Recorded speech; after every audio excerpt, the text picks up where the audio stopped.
मस्त गरमागरम टम्म फुगणारी भाकरी तुम्हाला कशी करायची बघायची आहे का? चला आपण बघूया। ही मिक्स पिठाची भाकरी आहे। ह्याच्यात मी तांदूळ घातलं आहे, नाचणी घातलं आहे, ज्वारी घातलं आहे, बाजरी घातलं आहे, असा हे मिक्स आहे। हे बघा, या पीठ आहे असा। आणि ह्या आता मी थंड पाण्यात मळून घेते चांगला। थंड पाणी घ्यायचं, थोडं थोडं पाणी घालायचं, एकदम भस्कन वतायचं नाही, कारण कसं पातळ होईल ना, म्हणून थोडं थोडं घेऊन असं चांगलं मळू घ्या। तर तुम्ही चांगला मळत ना तेवढी गोल गोल भाकरी येतली, फुटतली नाही आजूबाजू। हे आता चांगलं मळून झालेलं आहे। जास्त म्हणजे घट पण करायचं नाही, पातळ पण करायचं, असं करायचं। आणि आता मी भाकरी करते आता। असा हा गोळा करून घ्यायचा, असं असं असं करायचं।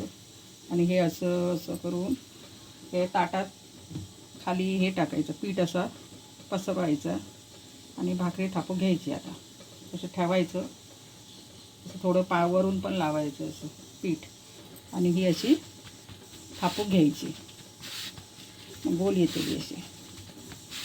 आम्ही कशी गावात खातो ना, ती भाकरी जास्त असायची ना, मग ती भाकरीची सवय झाली आहे। ही बघा, ही आता भाकरी अशी मी थापलं आहे। आता मी तव्यावर भाजून घेते। बघा, तव असं तापलं, भाकरी हातावर आणि अशी अशी टाकायची, आणि वरून असं आम्ही पाणी लावतो, असं पाणी लावायचं सगळीकडून। जास्त पातळ पण नाही आणि जाड पण नाही, अशी मध्यम मी हे केलं आहे।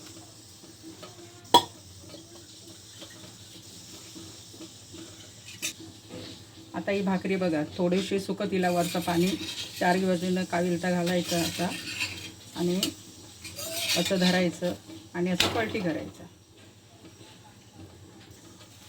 अशी 4 बाजूंना अशी पलटून घ्यायची, कारण सगळीकडे कच्ची नाही राहिली पाहिजे।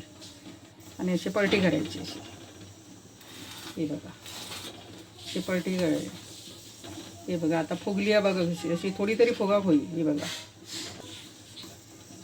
आता बघा टंब फुगत इली आहे म्हणजे भाकरी फुगली का जरा आपल्याला पण बरं वाटतं ना। ही आता भाकरी झालेली आहे, आता मी काढून घेते खाली।